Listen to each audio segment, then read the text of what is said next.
ഇന്നലെ സ്വർണ്ണവിലയിൽ 3 തവണ വിലപ്രഖ്യാപനം നടന്നിരുന്നു. ഇന്നലെ വൈകുന്നേരം നടന്ന ഡൊണാൾഡ് ട്രംപിന്റെ പ്രസംഗത്തിൽ അദ്ദേഹം ചില പ്രസ്താവനകൾ നടത്തുകയുണ്ടായി. അടുത്തുതന്നെ പുതിയ ഫെഡറൽ റിസർവ് ചെയർമാനെ പ്രഖ്യാപിക്കുമെന്ന് പ്രസംഗത്തിൽ അദ്ദേഹം സൂചിപ്പിച്ചു. ഗ്രീൻലാൻഡ് ഏറ്റെടുക്കാൻ ചർച്ച ആവശ്യമാണെന്നും എന്നാൽ ബലം പ്രയോഗിക്കില്ലെന്നും അദ്ദേഹം വ്യക്തമാക്കി. ഈ റിപ്പോർട്ടിനെ തുടർന്ന് നിക്ഷേപകർ വിൽപ്പനയിലേക്ക് നീങ്ങുകയും സ്വർണ്ണവിപണി ഇന്ന് താഴേക്കിറങ്ങുകയും ചെയ്തിരിക്കുകയാണ്. എല്ലാ ദിവസവും നിങ്ങളിലേക്ക് സ്വർണ്ണവില കൃത്യസമയത്ത് എത്തിക്കുന്ന ഈ ചാനൽ നിങ്ങൾക്ക് ഉപകാരപ്രദമെങ്കിൽ സബ്സ്ക്രൈബ് ചെയ്യണമെന്ന് അഭ്യർത്ഥിക്കുകയാണ്. ഇപ്പോൾ അന്താരാഷ്ട്ര മാർക്കറ്റിൽ ഔൺസിന് $4,795 പരിധിയിലാണ് സ്വർണ്ണവില എത്തി നിൽക്കുന്നത്. ഇന്നലെ രാത്രി തങ്കം വിൽപ്പന നടന്നത് 15,380 രൂപയിലാണ്.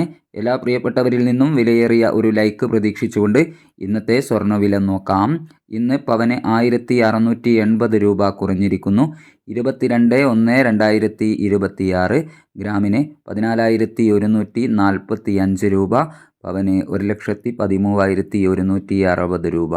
സിൽവർ 325 രൂപയിൽ. Thank you for watching.